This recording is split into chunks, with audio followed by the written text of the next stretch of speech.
Either we heal as a team, or we're going to crumble.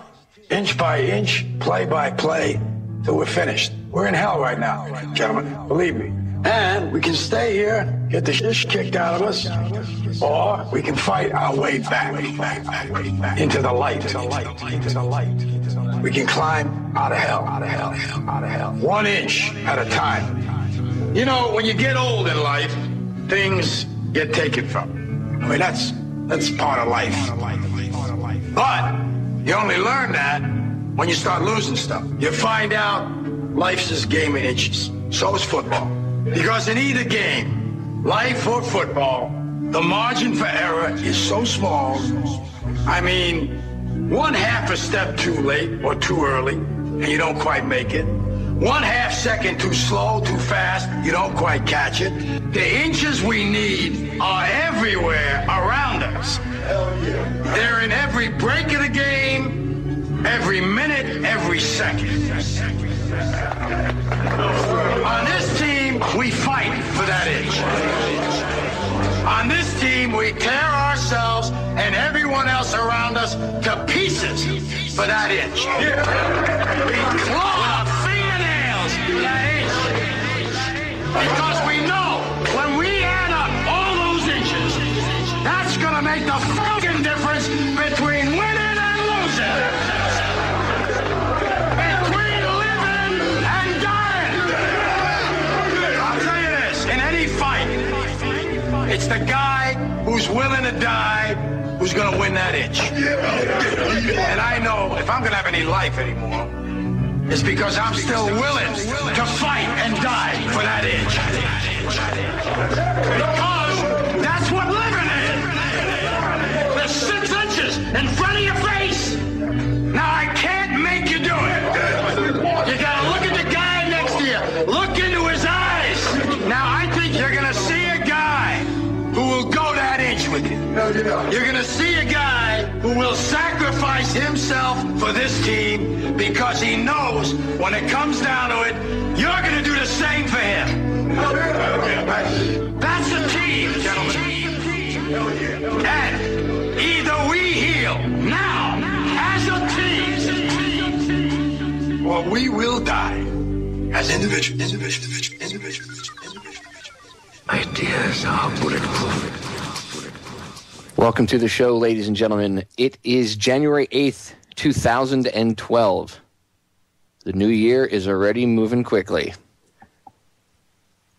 This is the Sunday edition of Down the Rabbit Hole. I'm your host, Popeye, from FederalJack.com. I'm not wasting any more time. I want to get to my guest because I only have her on for an hour today, and I want to give her as much of the spotlight as possible.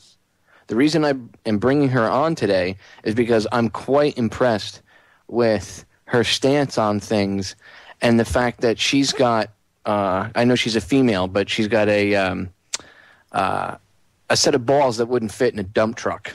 Okay, she's running for Congress, and she actually knows what's going on, and she's not afraid to speak her mind, and she's a very, very, very, very smart young lady. So I'd like to introduce you guys to her. You've heard her on Joseph's show before, but I'm pleased to bring her on my show for the first time. Let's welcome Tisha Casida. Tisha, welcome to the show. Thank you, Popeye. Thank you for the opportunity. We appreciate it. I think it's awesome that a young woman such as yourself is emboldened to stand up and do something. And, you know, it gives me hope that the younger generations, you know, are willing to stand up and do something. I'm glad there's still young people that aren't brainwashed by, you know, the school system and everything else. So it's good to see young people such as yourself willing to get involved in politics, too, because this is a messy game. Nobody wants to get involved in politics at all. If we don't do it, who will? And we'll be left living in tyranny. I think our country is quickly moving to a place where we're not able to speak freely or exercise any of the rights that so many people have already died for.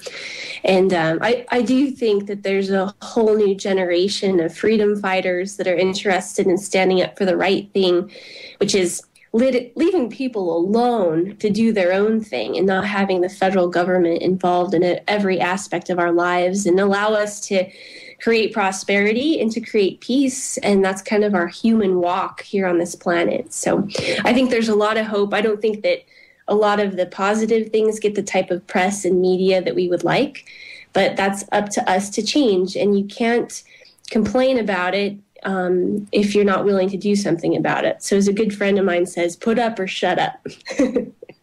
Well, I'm inspired by the fact that, again, you're willing to run for Congress and get involved in politics. It's nice to see young people getting involved.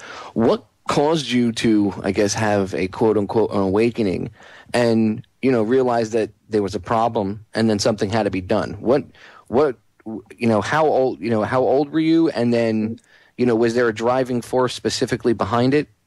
Right after I graduated with my undergraduate degrees from UCCS, I started a small business, and I still have it to this day. That's natural marketing. And the whole goal of that particular business is to educate people about sustainability and what that word actually means. I'm interested in the environment if it can be, and activities for the environment if they can be supported by the free market. So I do things like recycling, and I've always been really interested in the food supply because I myself was affected by pesticides and have been on about an 80% organic diet ever since. And so I was really inspired to educate people about their health, about the environment, about supporting small businesses and how important it is to keep your dollar in the local economy. And one of the things that our company did was put on a farmer's market in Pueblo, Colorado at the Art Center. And I was getting everything ready, and I had different rules for my privately run market than the publicly run market. So the Pueblo Regional Building had different rules for me and different permitting processes, which cost me an additional about $2,000 for the event. Then the Pueblo City County Health Department had different rules for me that actually turned away about 7 paying vendors that were coming from around the state to come to our farmers market. And then the city sales tax people had different rules, including making me go get a background check to have my farmers market. And I actually have a concealed carry, so I've already been through all of that process. But they made me pay for all of this, made me feel like a criminal, got it all done. And then we were in the market. I wrote to the city council, county commissioners, and city manager, and I outlined for them the different rules for my market, privately run, versus the publicly taxpayer subsidized markets. And I said, listen, this is really unfair. This has cost me a lot of extra money. This has made it hard for me to make money this year. And I didn't get one response from any of those people. To this day, I have not gotten a response. And at that moment, I made it my goal to make sure that these people that call themselves representatives, that we get people in there that are actually willing to listen to the people who they claim they represent. And this was my own city council, but the same can be said at the state and federal level. I'm so tired of people that are supposed to take being a representative as an honor and turning that into their own way to line their own pockets and for their own benefit. And it frustrates me. It frustrates a lot of people, but I'm going to do something about it. I'm going to show them that a young female is capable of doing something good for her community, and that they have no reason to discriminate me just because I'm a privately run market versus something that's publicly run. It's nice to hear somebody actually realize, especially again, a young person such as yourself, not that I'm an old fogey, but, I probably have about 10 years on you, if not more. And usually your generation is not on par with, with what the things that you're speaking about. You've got me blown away, Tisha. I mean, every time I hear you speak, honestly, you blow me away. Now I know why Michael Badnarik, backs you and supports you and believes in you. I mean, obviously, I respect his opinion to begin with, but just hearing you speak, he said, all you have to do is hear Tisha speak for 15 minutes, and you're sold. So, well, that's very kind. I appreciate that. But the reason is because I've lived through this, and I don't have talking points that have been created for me from a political junkie. I'm a real person. I'm a real small business owner. I'm someone that's being affected by federal regulations, and I represent the people, and that's why people feel that way, because I'm a voice for others who are tired of getting beat up by the system when you're playing by the rules. Yeah, they're rigged rules. That's right. That's right. And what better of a person to actually run for a position of office than somebody that understands that it's an honor to have that duty. Mm-hmm. It's not a position of power so you can, make money and abuse people and avenge debts or anything else. The people, maybe someone pissed you off and you're going to get back at them now because you're a congressman or a congresswoman. Right. It's nice to hear. It's nice to hear somebody say it's an honor. We're going to get cut off by the break, ladies and gentlemen. Stay tuned. You don't want to miss the rest of my interview with Tisha. She is a breath of fresh air in politics. I'm telling you. Check out her website. I'll bring it up really quick for the break here, so I can tell you it is Casida2012.com. We'll be right back. We are back, ladies and gentlemen. I'm hanging out with Tisha Casida, who is a breath of fresh air for politics, and I pray and hope that the people of Colorado vote her in so that we can get a little bit of real change, injected into a festering wound that would be, Capitol Hill. It's really horrible. I mean, even some of these fake wannabe Tea Party people that ran, like Marco Rubio, and I didn't support him. I'm in Florida. I didn't support him. I saw through him. I used to tell people Rubio's staff would be out at gun shows, and I'd go and give them DVDs. I freaked one of them out. She saw me a couple months later at another gun show, and she's like, "You're the guy that gave me those scary movies." Oh, my God. I watched them, and they freaked me out. I was like, Rubio supports them, so just so you know. And, oh, no, he'll fight. And since he's gotten into office, he's just another dirtbag that, war, so... He I didn't see him, going against the NDAA, which that leads me to our next topic. What do you think about the NDAA? I personally think they're just using it. I mean, it's as a fear weapon. Like, oh, see, we can kick the crap out of you legally now, like a bully, But right. What do you see? What are your thoughts on it, Tisha? Well, I've written a little bit about it on our website, and I do think that they're trying to use it as a fear tactic. The beautiful thing is, I try to look at everything in a positive light as much as I can, is I think that all of this stuff coming out of the Congress and out of the White House is a sure sign that they're very concerned about the American people. And I mean that in a good way.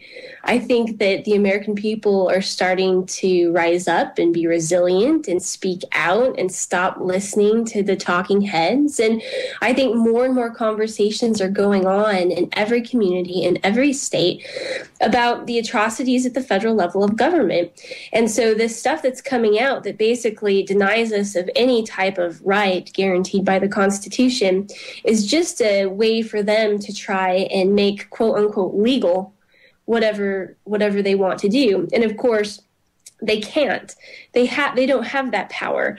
As Michael Badnarik always says, it really begins and ends with us. We are the enforcers of our liberty. And at the end of the day, that's probably what it's going to come down to, is us standing up for our rights. But the NDAA is a terrible piece of legislation. They leave completely open what it means or how you can interpret a belligerent act, who could be called a terrorist. It takes away all of your rights for due process. It's a very, very intimidating piece of legislation. But at the end of the day, we can stand up for ourselves, period. Why? Our rights come from our Creator, our God. And my right to life is not going to be stopped or impaired by the federal government because I'm not doing anything wrong.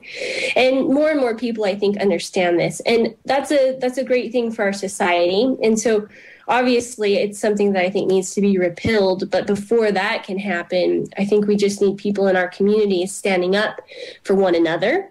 We have to stand up for our fellow countrymen.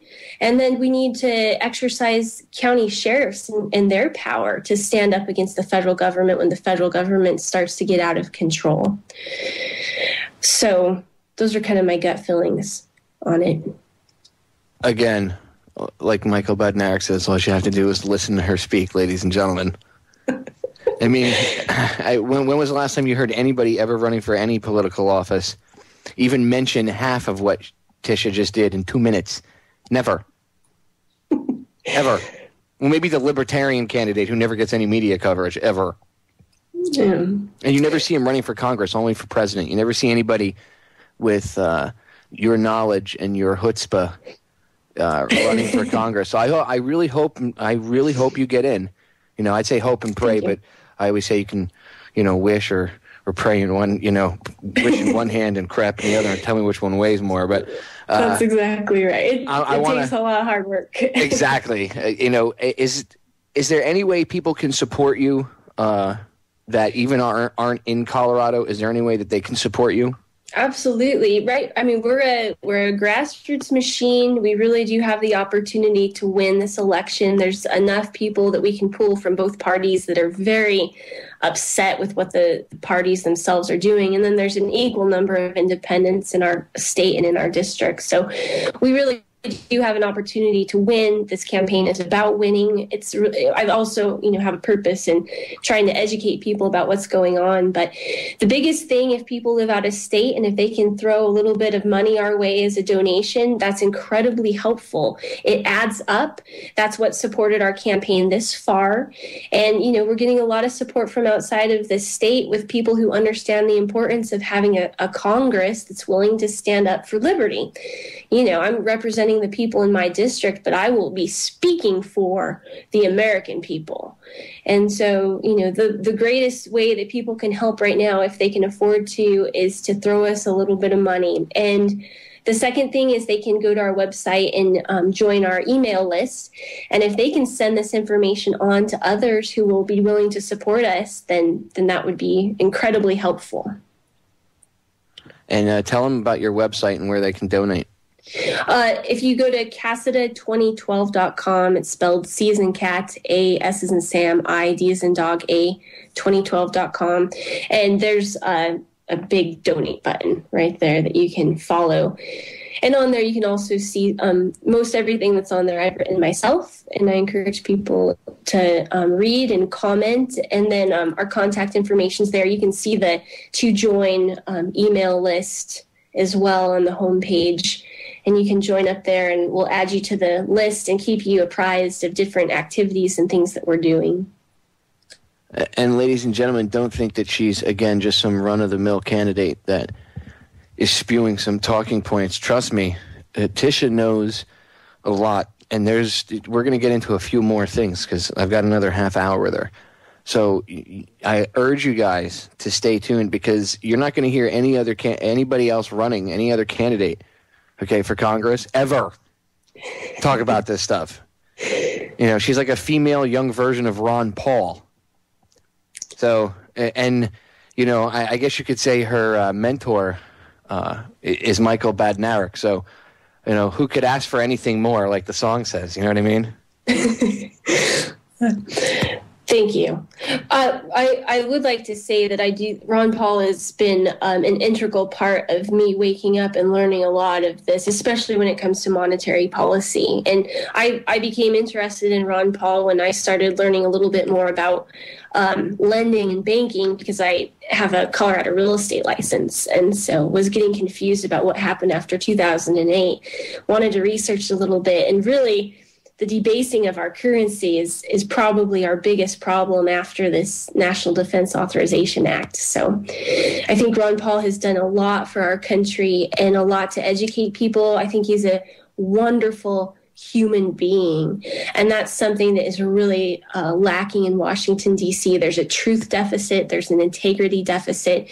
Ron Paul is one of these people. I've had the opportunity to meet him just very briefly, and you can just see the light coming from this man. He's the real deal, and we need a whole lot more people like him in office, whether it's the state, federal, or local levels. We just need people in there, like we've discussed. We need people willing to have the integrity to represent people. And you're not always going to be right, and you're not always going to be liked, but you can stand up for the truth. And that will do our country and our world a whole lot of good right now. Wow. Just wow. You see? If you could get some airtime and say things like that and people, could hear it, I think it would, give people hope. Because I know the chat room is just, they're really, a lot of people in the chat are like, wow, she's giving me hope. We're going to get cut off by the break. Ladies and gentlemen, stay tuned. We'll be right back. Ladies and gentlemen, we're back.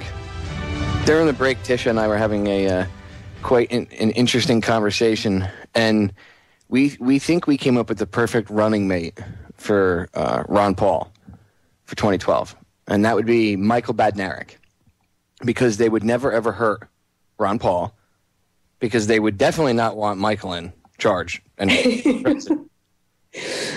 They would never want him in. If you think they're afraid of Ron Paul, they would never want Michael Badnarik as the president. So Ron Paul would be shielded just by that alone. It's like having Chuck Norris on your team.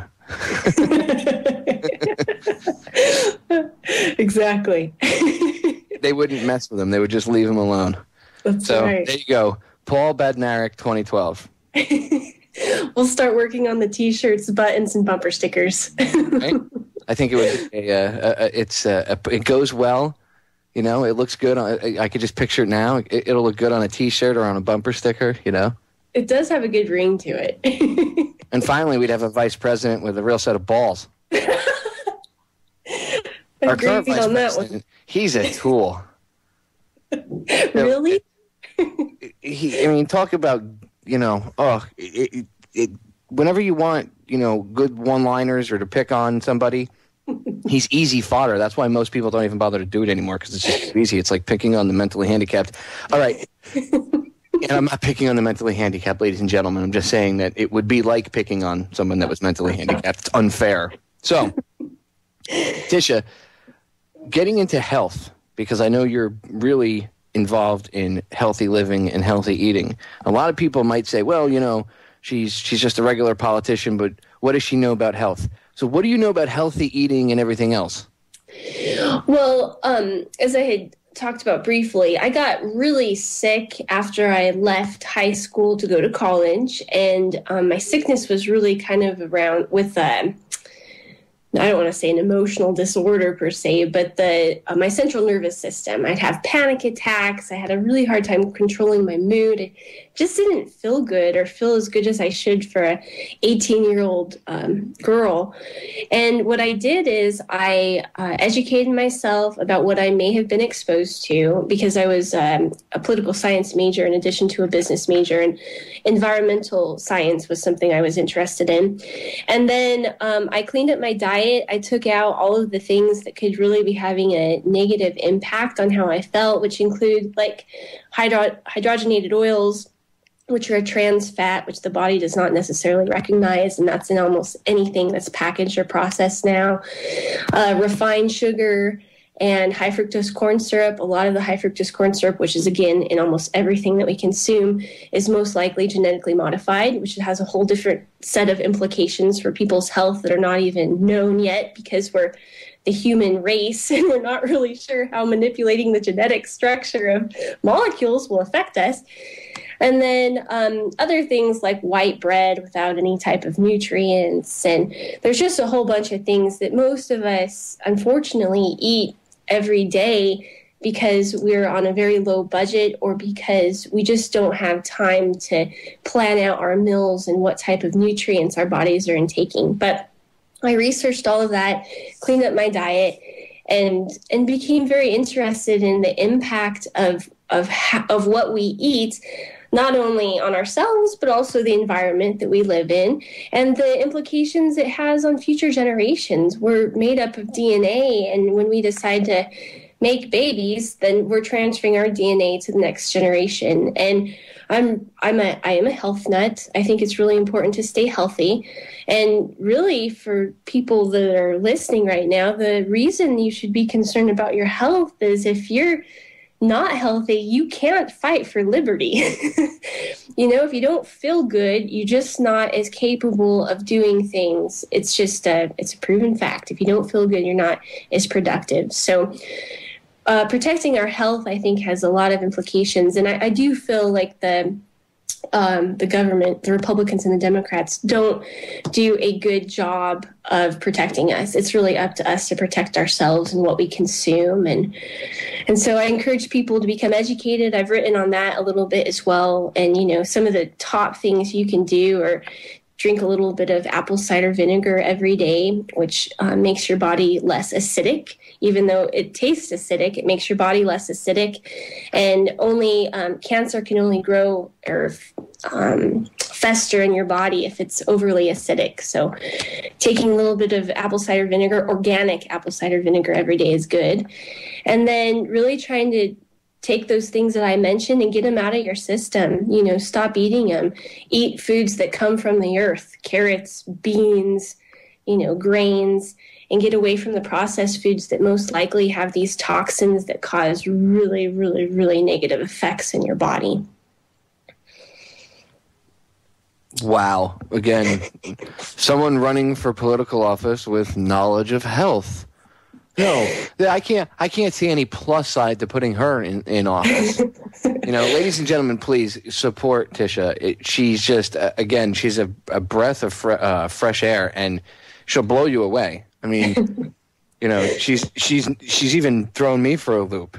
It's nice to hear, again, the younger generation is awake and understands what's going on, and you actually had your own experience which led you to waking up. And I think that's how most people that's the path that they need to, or they have to travel without, without help from anybody else. They have to travel their own path of awakening. They have to realize what's going on. And usually most people don't realize what's going on until it affects them. This whole economy thing is going to affect a lot of people. Let me ask you this. What do you think about illegal immigration? Like, what do you think about how they're not doing anything on the borders? They're fueling it. Now the Obama administration removes, they're not funding the National Guard, so they're losing like half the troops that are going to be there. So now you're going to have like 14 troops for a couple hundred miles of border. It's ridiculous. What do you feel about that? What would you do to try to, correct the situation if you could?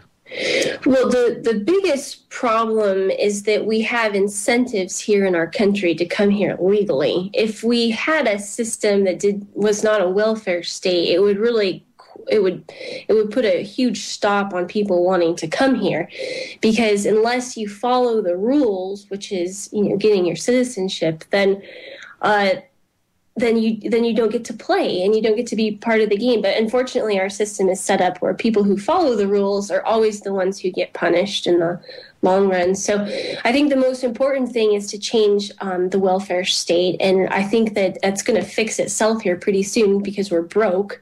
Our country's broke. We don't have any more money, and it's going to be impossible to continue our social programs, our nation building, and a whole bunch of other things that aren't doing the American people any good. So that's the first thing. The second thing is that I do think that we should have some type of fence on the border, but the type of fence that I'm most interested in is a human fence. I think that our troops that are overseas guarding other people's borders should just be guarding our own. I think that creates a human aspect to it, which is much more sustainable than an actual physical fence, although that would work too. But I think as far as if you looked at it from a libertarian standpoint, the best thing would be to have a human fence and have people down there. But we have to stop the incentive for people to come over here in the first place, and that's our problem. And I think it depends on what area you're in. You had mentioned the National Guard, and this is one of my big issue points. The National Guard was never supposed to be dictated from the federal level. They're supposed to be the quote-unquote militia, the state militia, and they're supposed to be controlled by the governor. And we really need to get back to that, where our own states have our own militia or our own guard to protect those states' people. And the reason that's important is because of the 10th Amendment. And because when the federal government, again, gets out of hand, it's up to us to constitutionally stand up for the people who live here. And the first thing, is the states can nullify legislation. The states can protect their citizens. And the second thing is the county sheriffs. So those are, when you had said the National Guard, I really think in my heart of hearts, to get really back, I don't think that we should have our National Guard being dictated by any federal entity. I think that should be the control of the governors, and that these state guards need to have more focus for the state, towards the state. Wow. Impressive answer. I agree that the federal government shouldn't really have, the president shouldn't have the power over the National Guard. That's actually the governor's purview. That's right. But, in this backwards, bizarro world that we live in, Tisha, black is white and black is black. Up is down, down is up. It's ridiculous. Ladies and gentlemen, we're going to break. Stay tuned. We'll be right back. Ladies and gentlemen, we are back with the final segment of the first hour of the Sunday edition of Down the Rabbit Hole here on the Orion Talk Radio Network. I'm hanging out with my guest, Tisha Casida, who is running for Congress. And if you haven't been swayed by her after listening to her for the past hour, I mean, I know I was swayed within 15 minutes, the first time I heard her and spoke to her, because I was like, what? I was hooked. And then I listened to her interviews with Joe, and I've checked her out on her website. I've heard her thoughts. I've seen how she feels about things, and I decided to have her on the show. And I have to tell you, just having her on the show, I'm blown away again, because it's refreshing to know that, there is hope. Sometimes you get disillusioned. You're like, oh, there's no light at the end of the tunnel. Why are we fighting? Well, Tisha is why we are fighting. Because look, there is hope. So if I could vote for you, I know I'm in a different state, but if I could vote for her, I would. But since I can't, the best thing I could do is at least give her some form of a spotlight to at least expose herself to the rest of the country, because she would not only be representing her district, but like she said, she would be a voice for the American people, which I thought that was refreshing to hear you say that. And it was very refreshing to hear you say that, to do this job, to be in this position of being a congressman or a senator or the president or whatever, it's an honorable duty. It's an honor that shouldn't be abused. I was very impressed with when you said that, Tisha. So, golf clap and kudos to you. What did you think about the whole financial situation? Because we have about 8 minutes left. So I want to give you the floor. What do you think about the devaluation of the dollar? What do you see coming? Do you see a way to fend it off? What are your thoughts? Well, long story short, I think that the system is rigged, and that the people in the positions of power know this and have known this for a long time. The creation of the Federal Reserve was really never meant to stabilize out anything. And in fact, it hasn't. It's really been the cause of most of our problems. The thing that irritates me most is that currency is how people build wealth and how we create what we call our quality of life. And by the Federal Reserve continually pumping more money into the system, which is actually just putting more zeros in different places in different banks and around the world, it's really creating a lot of problems for the end consumer here in this country. And because we don't really know what they're doing, they're not transparent at all, really. There's a little bit of transparency, but not near as much as there should be. We don't know what they're doing and all of the implications it's having. And so, again, most people in their day-to-day life struggling to survive, living paycheck to paycheck, which is something that I have done myself all my life, don't have the time to investigate the intricacies of the dollar and why they can't go to the store and buy as many groceries as they used to. And that's the problem. And someone said that inflation is the most incendiary of taxes. And the reason is because people cannot see what's happening to them. That's what's happened to our country. It's getting worse and worse every day. The way that we can fix this is, several different things. We can end legal tender laws and have competing currencies. We could get our currency back to where it's actually backed by something, whether it's gold or silver, any type of metal or otherwise with value. And we can also, at the state level, work on creating state banks, which would sound socialist, but they're really not. They're there to protect and benefit the people of that state versus this Federal Reserve system that is not protecting anyone. It is only benefiting people in high positions of power. So I think there's lots of solutions. And at the end of the day, there's a black market that's been created and will continue to grow. The black market is the freest market, and people aren't stupid. People will play by the rules as long as they can, and then they're not going to play by the rules anymore. And it's happening. And, things like barter networks and local currencies, these are starting to develop. And it's our job as citizens in our own constituency to make sure that people who are working on creating different currencies and creating other means of creating wealth are protected, because there's nothing wrong with creating a system where the wealth is actually backed by something. So although I think it's really dangerous what's going on, I think there's a ton of hope. And I think there's a lot of things that we can do, again, at a local level where it's more transparent, more accountable, and we can just work with each other to create that quality of life that is really important for us, for that quote unquote American dream. I agree. Let me ask you this. Do you think that any of the current people running Santorum or, Perry's kind of irrelevant, or what's his name, Romney or Gingrich, like they're all fakes, right? Mm-hmm. Like they're all puppets. They're all controlled by the very same people mm-hmm. that controlled Bush and Clinton, and they currently control our current president. So obviously you support Ron Paul. Obviously mm-hmm. he's probably the only person you would support, correct?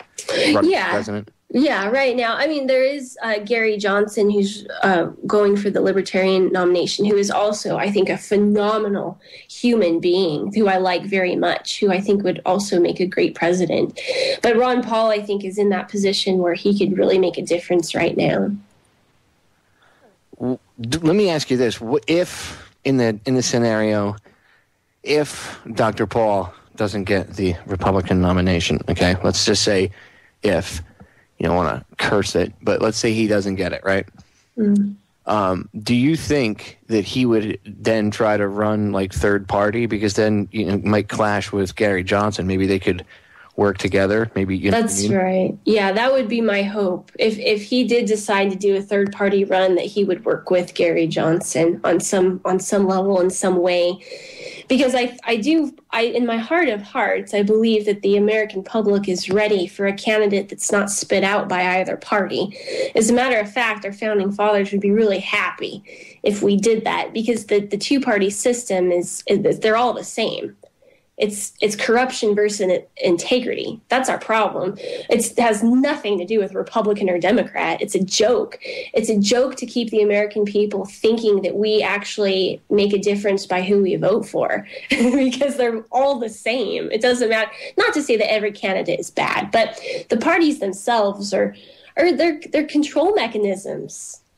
And so, if Dr. Paul and Gary Johnson did decide to do something, I'll tell you what, I think the American public is ready for it. I really believe that in my heart of hearts, because people are so tired of being lied to.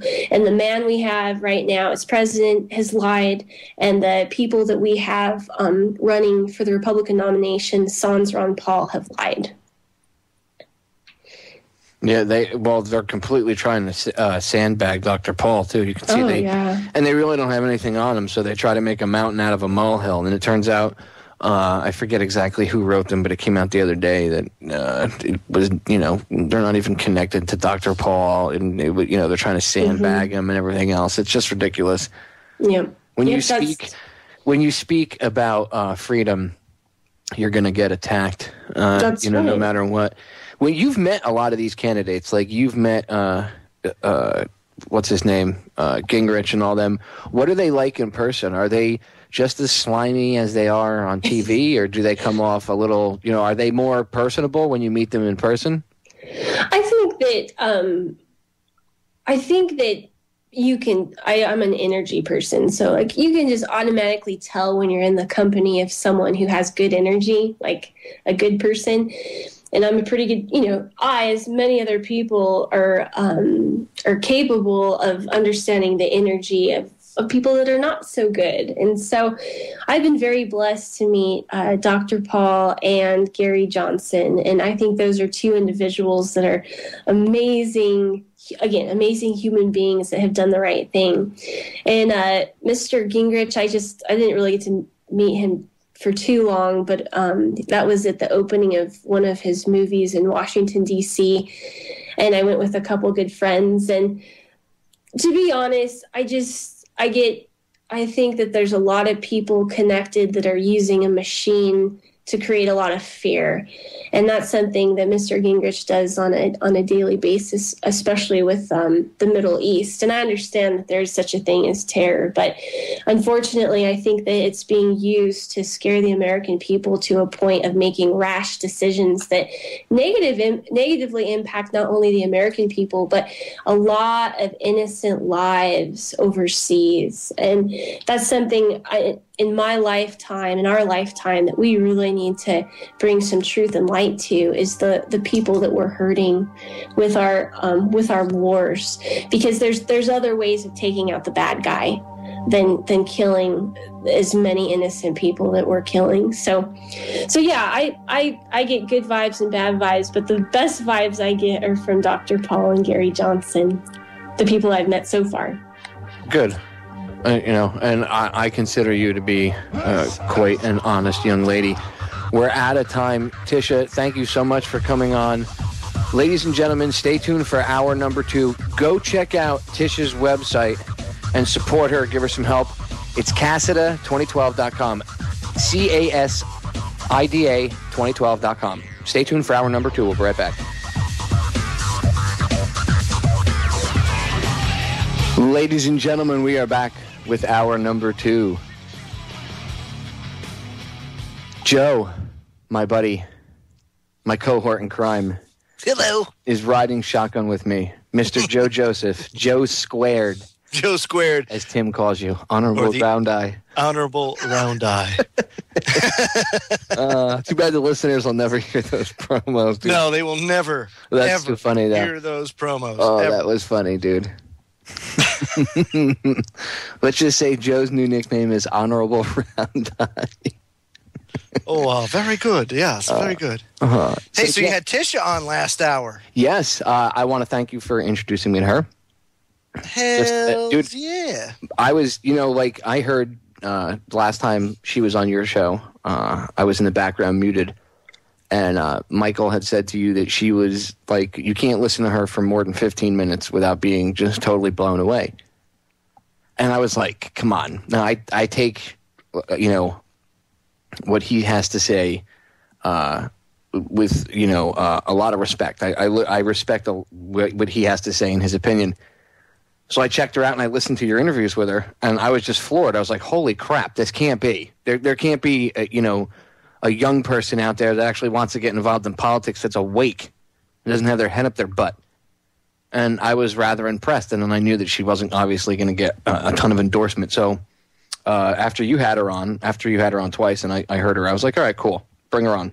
I want to bring her on, and I want to, give her an hour. She's just an amazing young lady. Yeah, sure is. And whatever you give her for a question, that's why I'm like throwing you questions on the Skype, is because it doesn't matter how hard or controversial a question you throw at her, she has the answers like lickety split. And you're just like, wow, I never thought to answer it that way. Duh. I mean, it's really kind of funny. Well, dude, it's just amazing because you and I are in our mid-30s, okay? I figured that pretty much the youth after our generations were just, brainwashed. And I'm amazed when I see these young people that are in their mid-20s. Even Bob Tuskin, all joking aside and busting Bob's balls aside, I'm impressed with Tuskin because it's like he's an old soul trapped in a young kid's body. Yeah. It's another one. He's in his mid-20s, and he's got a head on his shoulders. That a lot more mature. Yeah, most of these 25-year-olds don't. So it's refreshing to see these young people. I mean, we're talking like we're old farts now, right? But it's refreshing to see people in the, a generation, 10 years younger than us. Well, Popeye, I'll meet you tomorrow at the Burger King for our senior coffee, okay? Is that right? Right? We're talking like we're old fogies, but it's just nice to see that this generation that I thought, and, for a lot of times people might get dismayed and think that are lost. They're really not. There are these young people that are, they do blow you away once in a while. So it's good. It gives me hope. And I'm going to tell you what, dude, she floored the chat room. Well, see, that's why I always have people from, if I find somebody that's a lot younger or even in their teens, I've been getting, I can't tell you how many emails that I get from teens on YouTube because they listen to my show and they ask me questions. They're like, wow, are things really that bad? I'm 14. What? You're 14 and you're plugged in? Really? This is all right. So, I mean, she really does bring a little bit of hope to it. But, I mean, with Ron Paul leaving the mix because he's not running for re-election, somebody like her really needs to get in to pass the baton to, Oh, well, dude, first of all, we do need some younger people in. We got to stop voting these old farts in that, I don't understand people when, I'd rather the person be, 60 years old. Well, why? Why wouldn't you want somebody like who understands and respects the old school ways of thought, but maybe, grew up in this era and understands the problems that we're facing today? That's one of the biggest problems. Why?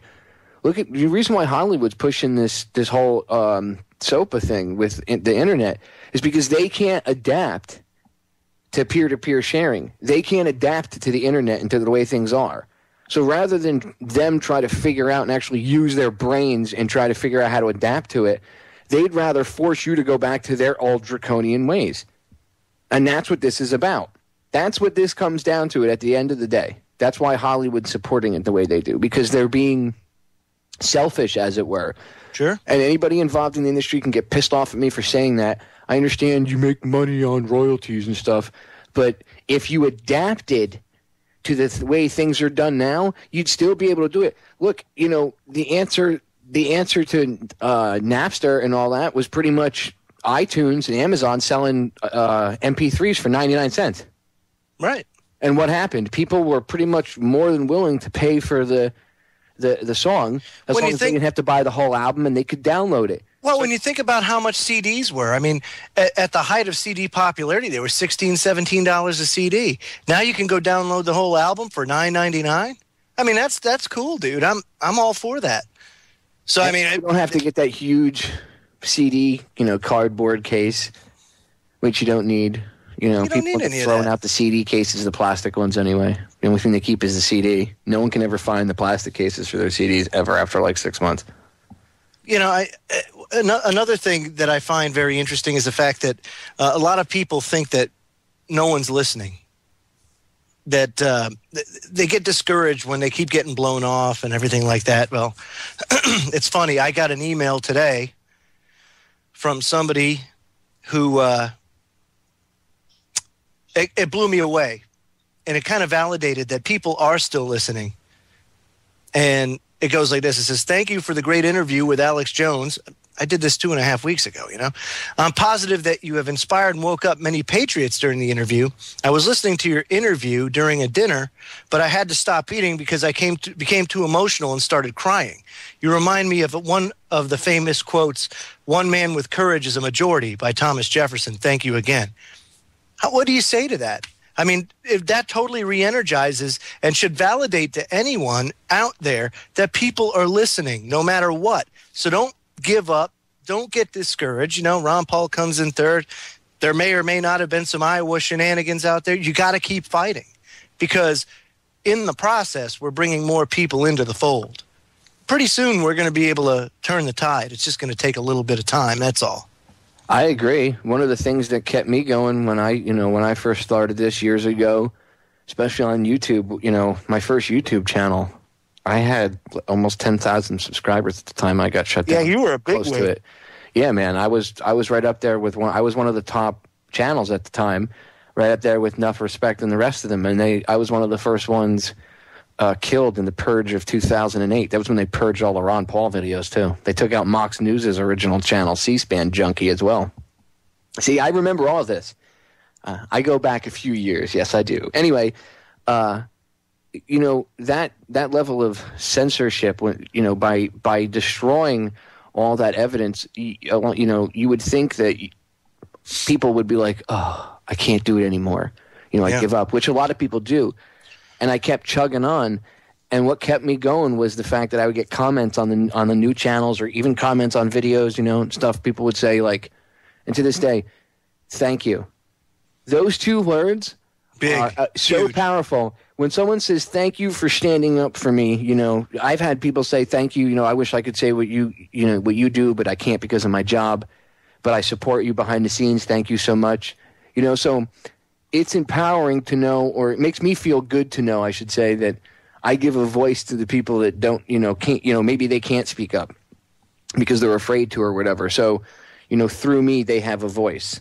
And that drives me to be, you know, better at what I do. And, you know, that's why I try to bring the information I try to bring to the table. You know, that's kind of why I talk about the things I talk about, because people have kind of come to expect that from us. You know what I mean? You've been in this for a long time too, Joe, so you know what I mean. Sure, I know exactly what you mean. But it's just, we all got to get out there and we all have to fight. It's no more time sitting on our hands. That time's over. Can't do it.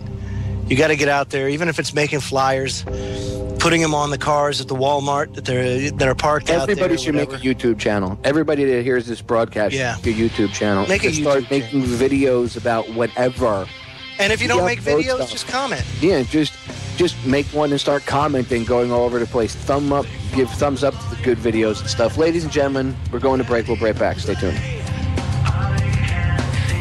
Ladies and gentlemen, as promised, I know JJ promoted this for me. I did promise that I would also be bringing on, or at least be introduce you, I should say, to another candidate that's running for president.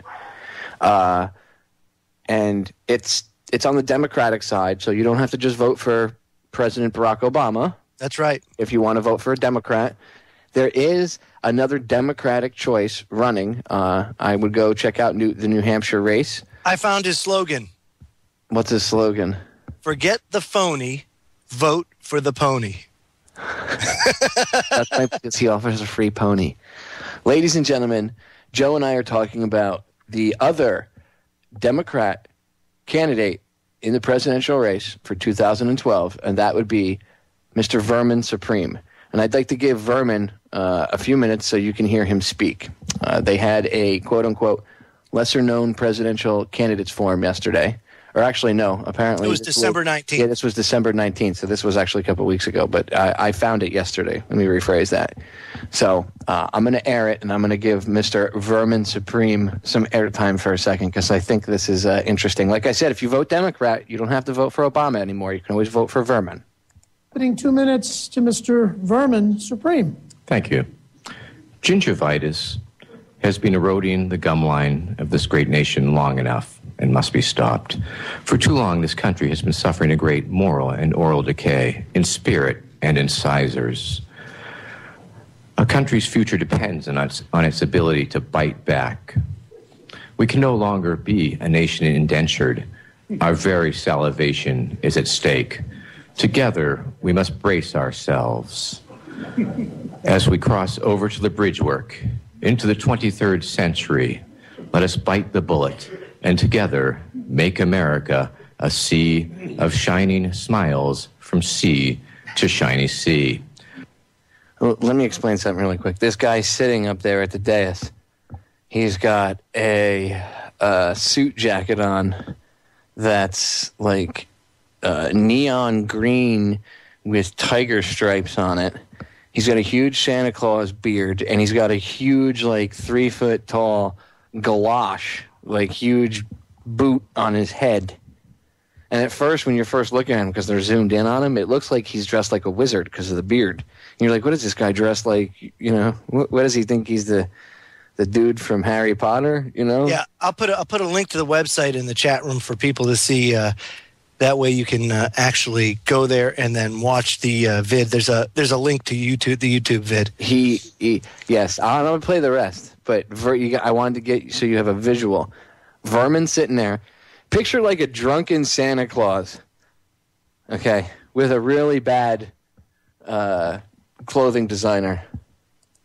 Now, friends, some people will tell you that this mandatory toothbrushing law is about the secret dental police kicking down your door at 3 a.m. to make sure you've brushed. Friends, it is not. Some will mention the dental re-education centers or the preventative dental maintenance detention facilities. It's about none of these things. It's not about the government-issued toothpaste containing an addictive yet harmless substance. No, friends, it is not even about DNA gene splicing to create a race of winged monkeys to act as tooth fairies. Friends, what this mandatory toothbrushing law is really about is strong teeth for a strong America. My name is Vermin Supreme. I am a friendly fascist. I am a tyrant that you should trust, and you should let me run your life because I do know what is best for you. Yes, I am a politician. I will promise you anything your little electorate heart desires because you are my constituents. You are the informed voting public. And because I have no intention of keeping any promise that I make. Vote early, vote often. Remember, a vote for Vermin Supreme is a vote completely thrown away. I would like to take this moment to acknowledge my mother, who is in the audience here today. Please stand up, Mother. Please stand up. If you can stand up, please stand up. She's going to try and stand up so you can acknowledge her. This is my mother. There we go. And 5 years ago this April, I gave her a kidney. My challenge to you people, everybody on the stage and everybody in the audience, give up a kidney. All right. Thank you, Mr. Supreme. Thank you. The next 2-minute opening, Mr. Randall Terry. Sir, you have 2 minutes from Ambassador Shoemaker. Mr. Supreme, welcome back. Thank you, sir. Like some of the other candidates, including former Governor Romney, this is not your, shall we say, first rodeo. Let us say that. This is not the first time you have run for president in the New Hampshire primary. And President Romney has been accused, and I'm not taking a position one way or the other, of taking different positions on different issues. I'm asking you right now, do you still stand by your pledge made in 2008 to provide a pony for every American? Yes, I do, sir. Free ponies for all Americans, one of the overlooked issues in America today. My Free Pony platform is, of course, a jobs creation program. It will create lots and lots of jobs. Once we switch over to a pony-based economy, we'll also lower our dependence on foreign oil. We'll also be able to turn all that pony poop into methane gas and wonderful compost, so we'll be able to up our soil that is being depleted by agrochemicals, et cetera, et cetera, et cetera. And, of course, the important thing to realize is that it is a federal pony identification program where you will need your pony with you at all times. Thank you very much. Thank you, Mr. Supreme. Thank you, Mr. Green. Beth, your next question is for Mr. Supreme. Mr. Supreme, I wanted to follow up on Ambassador Shoemaker's question. Yes. Regarding the ponies. Yes. Is that the only government entitlement program that you support? What other entitlement programs are you for? Just that one. That's enough. But in the vein of energy production, I'd also like to address my harnessing the awesome power of zombies for energy sources. It's not just to run away from anymore. No, we have giant turbines that we're working on, and we will have lots of zombies, and we'll just sort of dangle brains in front of them, and then they will turn the giant turbines, creating energy to lessen the dependence on foreign oil in America here today. Thank you. Thank you. Thank you. Thank you. Mr. Supreme, your 30-second closing statement, please.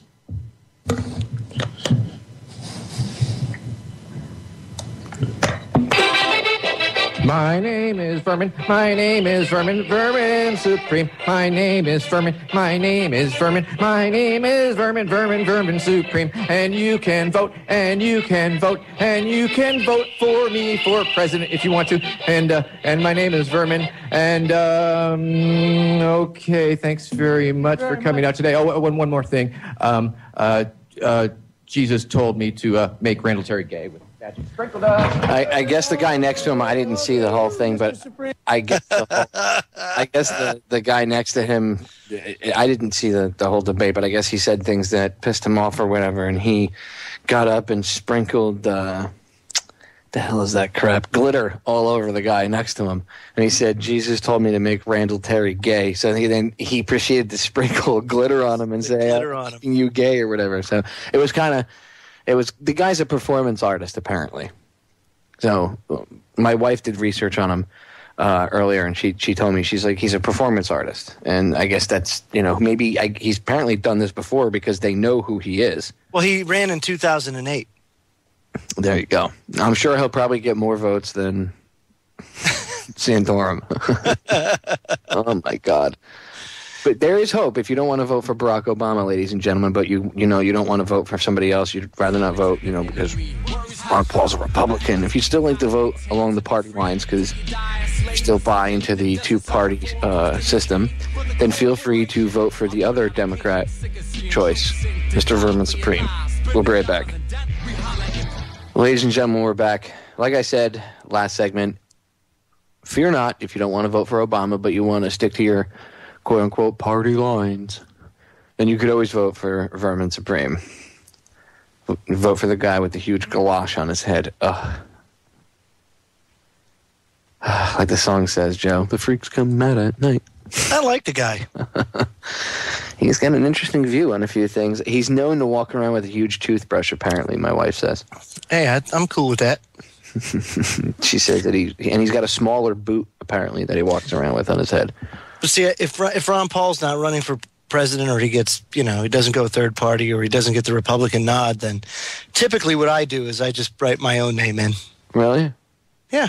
What would you do if you got a phone call Joe Joseph's new president of the United States? What? Dude, you have no idea.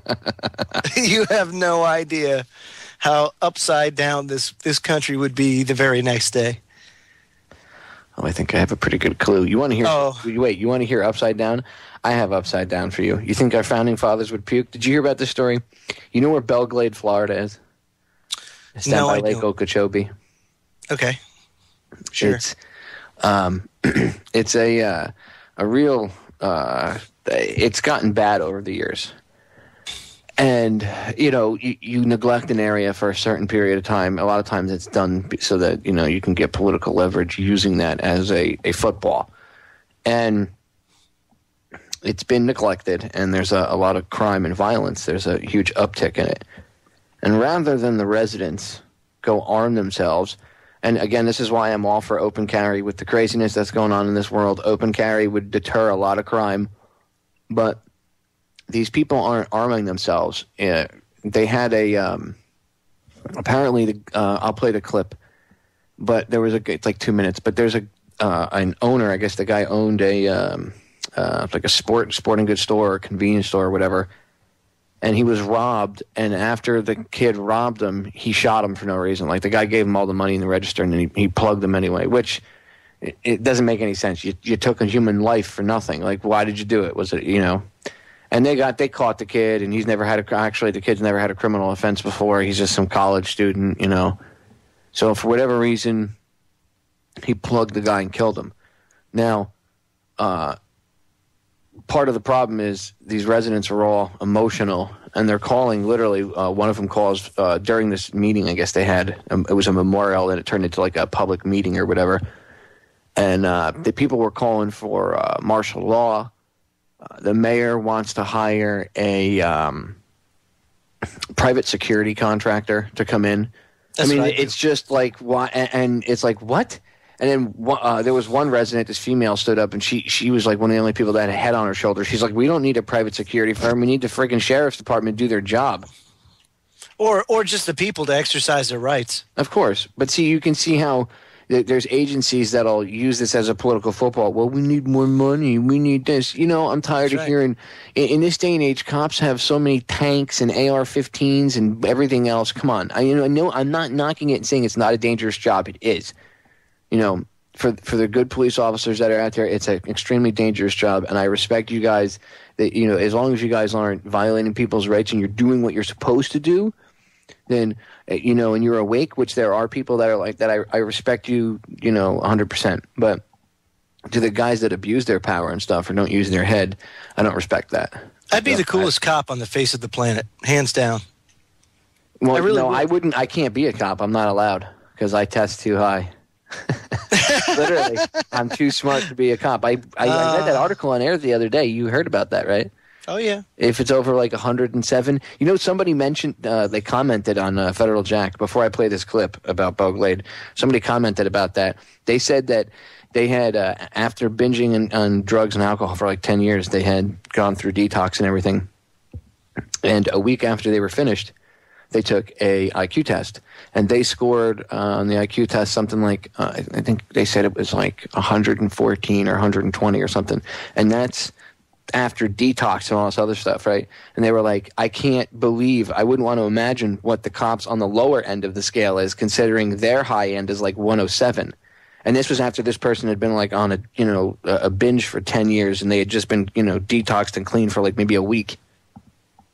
So that goes to show you the level of thinking that is running around out there with high-powered weapons and dogs and... Or lack thereof. Well, yeah, well, exactly. That's where I was going with it. So the lack thereof, and you know, like I said, I'd be the coolest cop ever, because one thing that's interesting is if you look back at what law is supposed to be like, the rule of law, that when there's a crime, there needs to be a victim, and so you think about, let's just take speeding for example. Who's the victim? Is there a victim when you speed? Who was wronged? Well, see, that's why I don't agree with that. That's why I couldn't be a police officer currently. Like, I wanted to be a cop when I was younger, but there's a lot of things that you can't, you know, to me, it's not honorable to nail somebody. You know what I mean? If the guy's being a dick and you have the power to do so, I guess, yeah, then do it.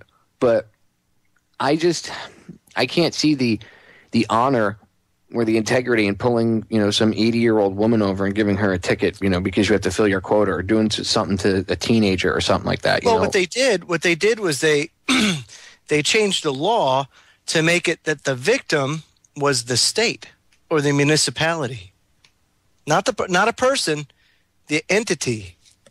That's how they got around that. That's how they can give you tickets now. That's why when you go, it's like Joe Joseph versus the state of Virginia. Oh, really? See, so that's how they do it. The state is the victim. And my thing is how can the state be a victim? It's not a person, it's an entity, you know? So I couldn't morally or ethically give out a speeding ticket because I don't agree with it, because technically they're illegal. If you read the letter of the law, if you read what the law is supposed to be, then you can't technically do that. But, you know, things have changed. The rule of law doesn't apply. Now it's the rule of men, and the law just, whatever. And people, they pay their speeding tickets, and because they want to keep their license, even though they really don't need one. Well, I know, it's crazy, dude. That's why I try to educate people about Admiralty law and stuff. You know, I told you about when I went down to Occupy Miami the first time, and they had like their little General Assembly meeting. I was having a conversation with a guy, and he's like, well, total freedom is not really a good thing. Some people need to have, you know, certain restrictions on them. And I was like, are you kidding me? He's like, no, people get out of control if you give them, you'll have complete anarchy. You get out of control. Right. I said, well, what is anarchy? You think people are running around setting stuff on fire? You know, like, it's not the law or the rules that stop people from doing that. It's they realize most people, as long as you don't pump them via the media and music and stuff, as long as you don't pump violence and all that crap into them to tell them that that's the culture and stuff, most people wouldn't want to burn their own homes down. You know, right. If you allow people to think openly and freely, most people would realize that that's a bad idea. Okay, but when through social manipulation and everything else, and through generations, now you have a culture that, you know, does not think like that. It's the exact 180-degree opposite. So if all hell breaks loose, it's going to be real interesting. Well, yeah, it's weird because we live in a society ruled by anarchy because the rule of law doesn't apply. it's everything is so corrupt. Well, yeah, dude, everything, like I said to Tisha in the first hour, it's what's black is white, what's white is black, up, down, down, up, left, right, right, left. It's all just like, we're in bizarro world, dude. Right. We walked through the looking glass. That's where I came up with the inspiration for the name of my show originally. The original book by Lewis Carroll was Through the Looking Glass, and it's almost like we're standing in front of a mirror, and we step through the mirror. And we're on the other side, and it's in bizarro world, and we can't get back.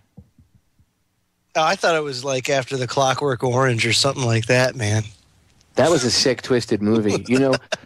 My mother saw that movie with my father when it came out, and she actually had to leave the movie theater. It disturbed her so much. And my mom was a pretty stern woman, so it was that movie was like hardcore in the day.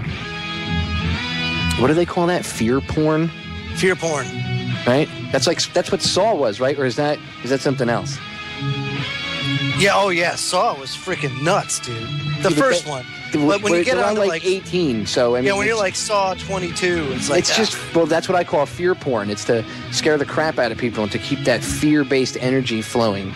It's an easy way to do it. It's ridiculous. Ladies and gentlemen, we're going to break. Stay tuned. When Joe and I come back in the final segment, I'm going to play you this 2-minute clip. Residents of Belglade, Florida, calling for martial law. Unbelievable. Too cowardly to defend themselves. All right, as promised, ladies and gentlemen, here's the clip. It's like 2 minutes long. Unbelievable.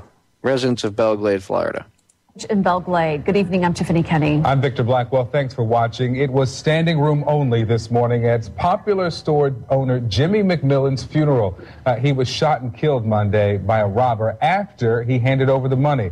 There's a $25,000 reward for information leading to an arrest. Tonight, residents got vocal with city leaders demanding that more be done to make their streets safer. Randy Gyllenhaal was there.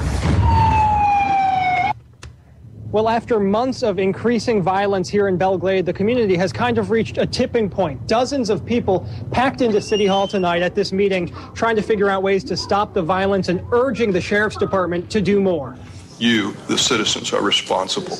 They say it takes a village. Because right now, I live in a neighborhood that I don't even feel safe in. Finally coming together with loud voices. This is not a third world country. We need help in Belgrade. After more than a year of surging violence, Belglade is finally fed up. The new year is only 6 days old, and already there have been armed robberies and a senseless murder. The tipping point when Jimmy McMillan was gunned down at his convenience store and the shooter still on the loose. Find him. Find him. Because he's going to kill somebody else if you don't. It's violence like this, all too common in recent months, that finally brought out the crowds. We're looking for solutions.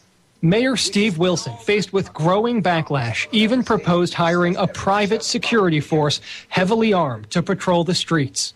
And there's another set of eyes and ears. And we don't need security. We need a working sheriff department out here. We might need martial law. The solutions aren't easy to find. Many citizens want more sheriff's deputies on the street. So why don't we have more of them out here? But budgets are tight and the job is very dangerous in Belglade. They were shooting AK-47 rounds over our heads with tracers to make us go away. We don't go away. The sheriff's office says more than 30 deputies patrol the streets every day, but understand the concern. Much of the problem is from young people, unemployed, fueled by easy access to guns and drugs with zero respect for the law. The young folks, when they tell you they got no fear, they got no fear. They got no hope. I don't have a job. How am I going to solve that? And moving forward, there are plans to have future meetings like this to try to hash out even more issues. The public here just wants the sheriff to come to Belglade and talk. No offense, residents of Belglade, but you can have meetings all you want to hash out, quote-unquote, hash things out. It's not going to do you any good, okay? You can sit and pontificate for hours on end about what you should or could do. What you need to do is start going out like they did 200 years ago, not even 200 years ago, 100 years ago out in the Wild West. How do they handle things? You go out with a posse. You find one of these dirtbag gangbangers. You take care of business right there. Ooh, vigilante, Popeye. You're supporting vigilante justice. Well, maybe I am. But, you know, That's how things have to get done. People need to start taking responsibility in their community and stop, oh, we need more cops, we need private security contractors. Why can't you walk down the street with an AR-15? Why do you got to pay some security contractor that does not have any allegiance to you whatsoever? Okay, why are you going to pay that guy to be your bodyguard when you should be your own bodyguard? It's utterly ridiculous, okay? And sometimes you're not going to be able to stop bad things, and I think it's horrible that they shot that guy and killed him. It's a senseless death. And they caught the guy since. I saw before I came on air today that they did catch the guy responsible. And he should be locked up for the rest of his life. Personally, actually, they're going for the death penalty, and I think they should. I don't care if the kid's in his 20s or not. You take a human life, you know, ooh, Popeye, this is harsh. Well, you take a human life like that needlessly and cold-blooded, you need to be removed from the planet because there's really no rehabilitating that, you know. So my personal opinion doesn't mean that I'm not Superman or anything, so it doesn't mean that, you know, my opinion really means anything, but that's how I feel. This is my platform. It's disgusting that they killed the innocent storekeeper, but I think it's just as disgusting that the residents are like, oh my God, martial law. And the one guy didn't make sense. I didn't catch that until the second time I played it when I was watching it as it was playing, Joe.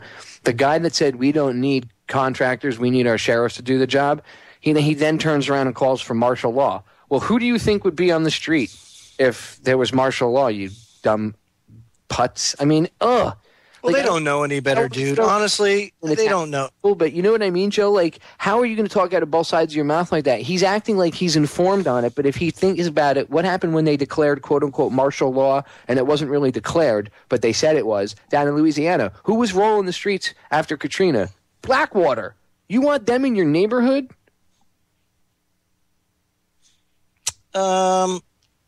Sure, man. Come on down, Blackwater. Actually, you know what? Blackwater kind of is in my neighborhood. It's about 45 minutes away. Actually, it's called Z now. Z. X-E. I thought they changed it to Academy now. That could be. USA Academy. Come down because there's commercials. There are commercials on the radio. When we're in the Guard, that's where they send us to like combat and everything else. I mean, we already train in hand-to-hand combat, but they also, ever since 9/11, like if we're going to get involved in like hardcore anything, we train at Blackwater's facility. So it doesn't surprise me that they would call it Academy. Very shady name. Well, they've changed the their public relations strategy. Very misleading if you think about it. Come to Academy. Oh my God, I'm going to Academy. It sounds very good, doesn't it? I'm going to Academy. And what's even more interesting is that's just the tip top of the umbrella company. But underneath them, there's a ton of little companies out there. So you know, when you say umbrella, it always makes me think of that movie Resident Evil. And it's funny because somebody said to me the other day, we were talking about the whole Endgame, and this is somebody that's not awake. Well, they're awake now. They're waking up, I should say. They're going through their process. And I was having a conversation with them, and they said to me, you know, this reminds me that this shadow government kind of reminds me of the Umbrella Corp in that movie. And I was like, wow, good reference. You know, like you could see that their brain was, you know, putting two and two together. And that was how, you know, for them, you know, everybody, like I said, everybody's got a way of looking at things and a way of understanding it, even though they come to the same conclusion. It's a little differently colored. You know, everybody's coloring book is just a little bit off from everybody else's. And, that was how they realized that. They were like, wow. They were able to use the movie and realize that there was that, you know, they were like, wow, that's right in your face. You know, and I was like, well, they do predictive programming too, but that's a whole complete different story. But it was good to see the light going on. So I have hope. I think this is the year. I think this is the year that the tide is going to get turned, and not like overnight, like December 22nd. Everybody's going to be like, oh my God, the New World Order. Joe Joseph and Popeye and everybody on Orion Talk Radio and all of them, they were all right. Oh, my God. No, I don't think that's what's going to happen. But I think that it's going to be the tipping point where it's going to reach this point where things are going to start to speed up exponentially, and these elitist dicks know that, and that's why they're pushing all this stuff. I really believe a lot of this NDAA thing is a lot of it's fear tactics. Remember, they use the media and everything to scare the crap out of people. They need people to be afraid, Joe, because when people are afraid, then they're easier to control. If you're not thinking straight, if your body and brain are in fight or flight, you're not thinking straight, and I can get you to do whatever. Look what happened after 9/11. So people need to keep their heads on their shoulders no matter what happens. No matter what happens this year, people need to keep their heads glued on their shoulders and stay focused. Control your emotions and think. That's the best piece of advice I could give you. What do you think, Joe? Hell yeah, man. I mean, you got to keep your eye on the ball, if you know what I mean, and not get too distracted. Just understand that exercise your God-given rights. If you do that, then you don't have to worry about martial law or anything like that. You embrace personal responsibility a little bit. I don't know, man. I feel a lot better in the last couple of months just talking to people and understanding that a lot of people sit in the shadows seeing what's going on and paying attention. They may be too timid to act. They may not be able to act, or they may just not want to act, but they know what's going on. And there are a lot more people out there than you would think, which is why I continue to do this. Because if there weren't, I wouldn't be doing this. I'd be battening down the hatches.